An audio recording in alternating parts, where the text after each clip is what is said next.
Hi, I'm Jonathan, the Mix Helper. Today I want to show you how to create a multi-sample instrument in Logic using the stock sampler from Logic. As a bonus, I'm going to show you how to create a multi-output instrument from this same sampler. So let's begin.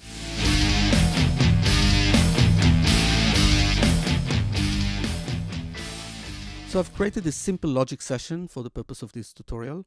It already has one track, it's an instrument track. Let's open the mixer view and add the sampler as this instrument. So I'm selecting Logic sampler. It has to be the multi-sample sampler, and I want to choose the multi-output option. Here's the sampler, and let's put it aside for a minute. The next step is going to be to find the samples, which I assume are on your hard drive like they are on mine. I'm going to use the file browser. I'm going to find my samples.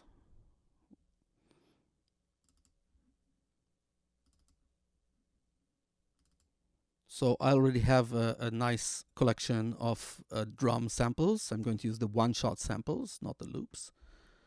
And let's start with the kick. So I have a collection of kicks. Let's assume I want to use kick number 2 for this demonstration. I'm going back to my sampler and I'm going to use the mapping section. Here's the mapping section in which I have a keyboard, and I can allocate a sample to each key or each set of keys. Assigning is very easy when you use the file browser. You simply take the sample and you drag it onto a key. Now make sure that you're not dragging it to a range of keys, but if you go down and hone in on the specific key, it will assign it only to this key. Let's test it. Here we are. The key C3 is now playing the kick. I'm going to repeat the same process for the snare. Let's take snare number 2, assign it to D3, and let's add one more. Let's go with a hi-hat. So let's take this hi-hat and assign it to the key F3. So now I have 3 instruments. Of course, I can add more. I can add different snares, I can add claps, I can add different hi-hats, open, close, crashes, whatever you want. But for this demonstration, we'll just use these 3 keys. We can close the file browser. Now, since this is all controlled by MIDI, I can now use my MIDI controller keyboard in order to play these individual samples or a combination of them. Let's try this.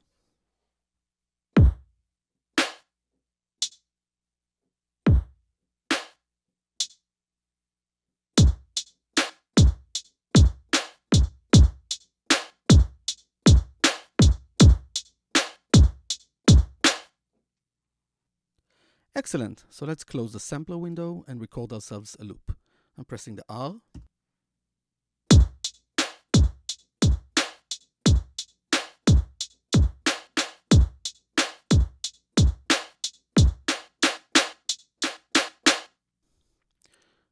Now we can loop it.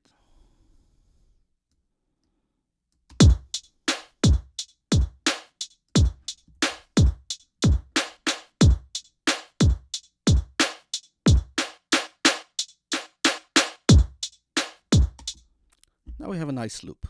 But you can see that everything is still being routed to a stereo track. And as I said in the beginning, I want to show you how to do a multi-out instrument. That means that every single one of the instruments or every group of the instruments will be routed to a different channel. Let's see how to do this. So we're going to open the sampler once more. And now we can see our 3 instruments. They are all grouped to a single group. It's called group. So here's the kick, snare, and hi-hat. So let's move the snare to a different group. I'm just dragging it and placing it here. Okay, it's called group 2 now. Let's call it snare. Let's go back to the group, and here's our hi-hat.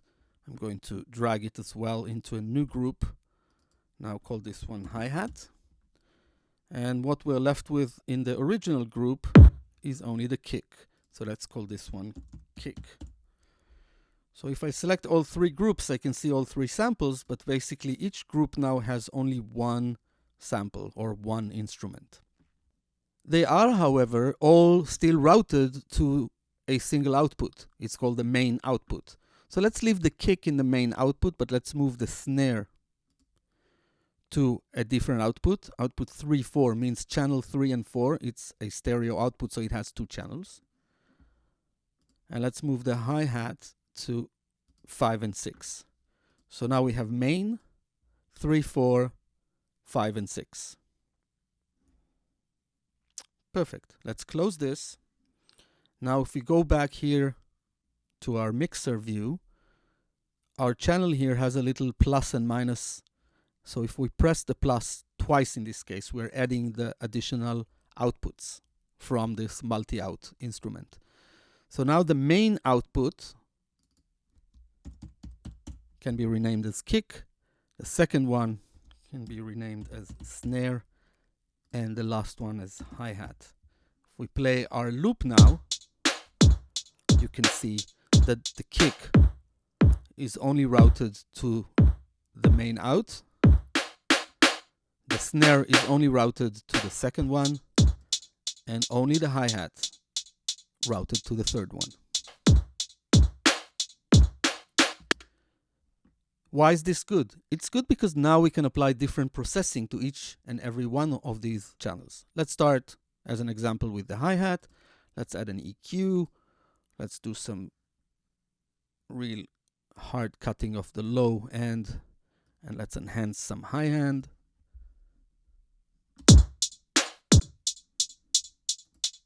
Without, with.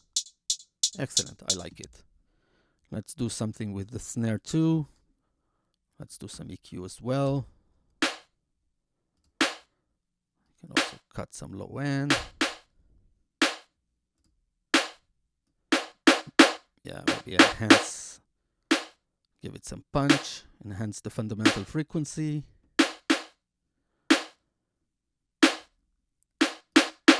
And maybe make it darker, so cut some of the high end. Excellent.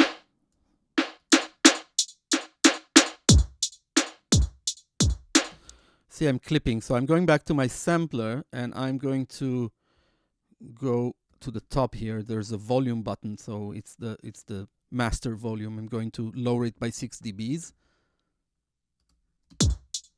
Yeah, so I'm not clipping anymore. Okay, what am I going to do with the kick? Let's do something else with the kick. Let's add a compressor. So I'm going to use Logic's compressor. And let's use a fat compressor and make the kick fat and nice and punchy.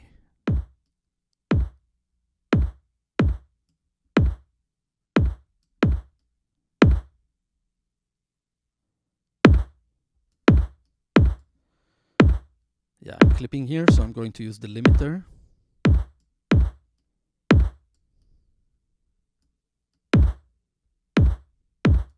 Ooh, that's nice and fat.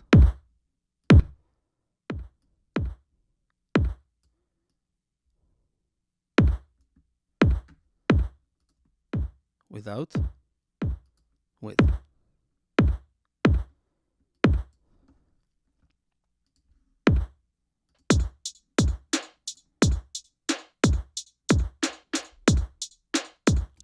Okay, fantastic. Now that I have 3 individual channels, I want to route them to a bus. Let's route them to bus number 1. It's called drums. And on this bus, I'm going to put a nice glue compressor. Here, I already have one.